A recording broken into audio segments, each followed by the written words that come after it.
ভারতে মহিলাদের রাজনৈতিক প্রতিনিধিত্বের জন্য একটা দারুণ আইন পাশ হয়েছে, কিন্তু একটা টুইস্ট আছে। আইনটা কিন্তু এখনো চালু হয়নি। কেন? চলুন আজকের আলোচনায় এই ধাঁধারির সমাধান খোঁজা যাক। ভাবুন তো, একটা আইন পাস হয়ে গেল যেটা সংসদে মহিলাদের জন্য ৩৩% সিট রিজার্ভ করবে, তো আইনটা এখনো কার্যকর হচ্ছে না। কেন? আসলে এর সঙ্গে কিছু কঠিন শর্ত জুড়ে দেওয়া হয়েছে। চলুন দেখি সেই শর্তগুলো ঠিক কি। তো ২০২৩ সালে একটা আইন পাস হয়, নাম নারী শক্তি বন্ধন অধিনিয়ম। এর সোজা মানে হল লোকসভা আর বিধানসভাতে মহিলাদের জন্য ১/৩ সিট রিজার্ভ থাকবে, মানে প্রতি ৩টে সিটের একটা মহিলাদের জন্য। আর এমনটা কিন্তু শুধু ভারতেই হচ্ছে না, আর্জেন্টিনা বা রুয়ান্ডার মতো অনেক দেশেই মহিলাদের জন্য সংসদে এমন রিজার্ভেশন আছে। কিন্তু এখানেই আসল ব্যাপারটা। এই আইনের সাথে একটা মস্ত বড় কিন্তু জুড়ে দেওয়া আছে, একটা শর্ত যেটা সবকিছু আটকে রেখেছে। এই রিজার্ভেশন চালু করার জন্য ৩টে স্টেপ ফলো করতে হবে। প্রথমত, একটা নতুন সেন্সাস বা জনগণনা করতে হবে। দ্বিতীয়ত, সেই সেন্সাসের ডেটা দিয়ে ডিলিমিটেশন বা নির্বাচনী এলাকার সীমানা নতুন করে আঁকতে হবে। আর তারপর ফাইনালি এই রিজার্ভেশন চালু হবে। আর সমস্যাটা ঠিক এখানেই। এই যে দ্বিতীয় স্টেপটা, মানে ডিলিমিটেশন, ওটাই এখনো শুরু হয়নি। আর সেটার জন্যই মহিলাদের ৩৩% রিজার্ভেশনের পুরো ব্যাপারটা মানে একদম বিষ বাঁজলে।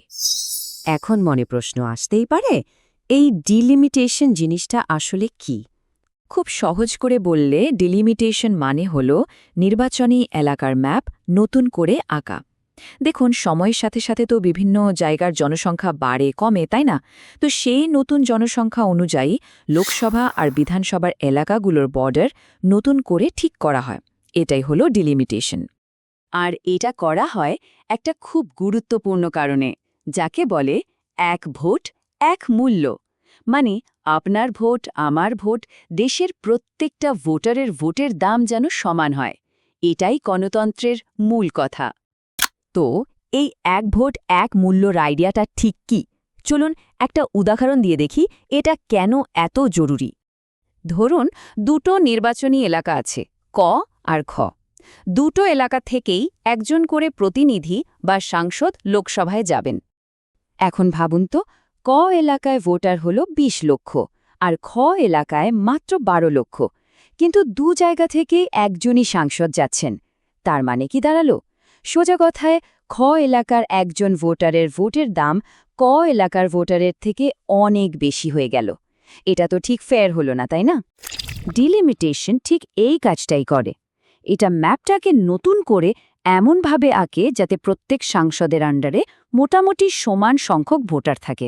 অনেকটা ধরুন একটা শহরের স্কুল ডিস্ট্রিক্টগুলো নতুন করে ভাগ করার মতো, যাতে প্রত্যেকটা স্কুল থেকে প্রায় সমান সমান ছাত্রছাত্রী আসে। এতেই এক ভোট এক মূল্য এর আইডিয়াটা সত্যি হয়। কিন্তু এই ম্যাপ নতুন করে আঁকার ব্যাপারটাতে একটা বিরাট রাজনৈতিক ঝামেলা তৈরি হয়েছে। আসল কারণটা কি? কারণটা হলো, গত কয়েক দশকে পুরো ভারতে জনসংখ্যা কিন্তু একভাবে বাড়েনি। কিছু রাজ্যে জনসংখ্যা হুহু করে বেড়েছে, আবার কিছু রাজ্যে বেশ নিয়ন্ত্রণে ছিল। যেমন ধরুন দক্ষিণের রাজ্যগুলো, তামিলনাড়ু বা কেরল, ওরা জনসংখ্যা নিয়ন্ত্রণে খুব ভালো কাজ করেছে। ফলে ওখানে জনসংখ্যা বৃদ্ধির হার অনেক কম। অন্যদিকে উত্তরপ্রদেশ বা বিহারের মতো উত্তরের রাজ্যগুলোতে জনসংখ্যা কিন্তু অনেক বেড়ে গেছে। এখন বুঝতে পারছেন, যদি এই নতুন জনসংখ্যার হিসাবে লোকসভার সিট ভাগ করা হয়, তাহলে পলিটিক্যাল পাওয়ারের পুরো খেলাটাই ঘুরে যাবে। কি হবে? সোজা হিসাব, উত্তরের রাজ্যগুলোর জনসংখ্যা যেহেতু বেশি, ওদের লোকসভার সিটও অনেক বেড়ে যাবে।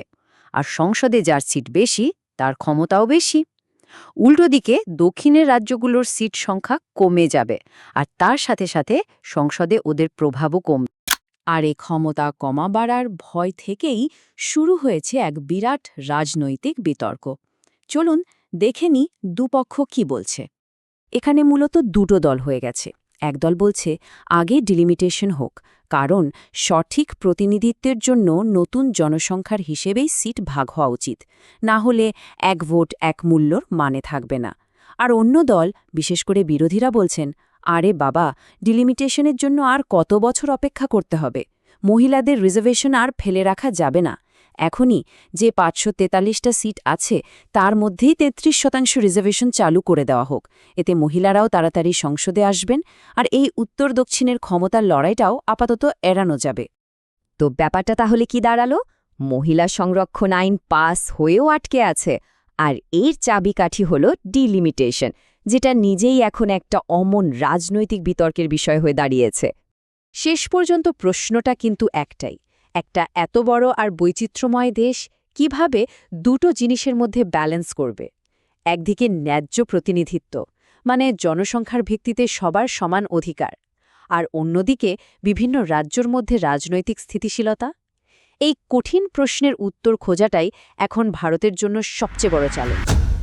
আর হ্যাঁ, এরকম আরও দারুণ সব জিনিস শিখতে হলে কিন্তু এক্সাম উইংসকে ফলো করতে ভুলবেন না। আমাদের হোয়াটসঅ্যাপ কমিউনিটিতে জয়েন করলে তো নিয়মিত পিডিএফ পেয়ে যাবেন।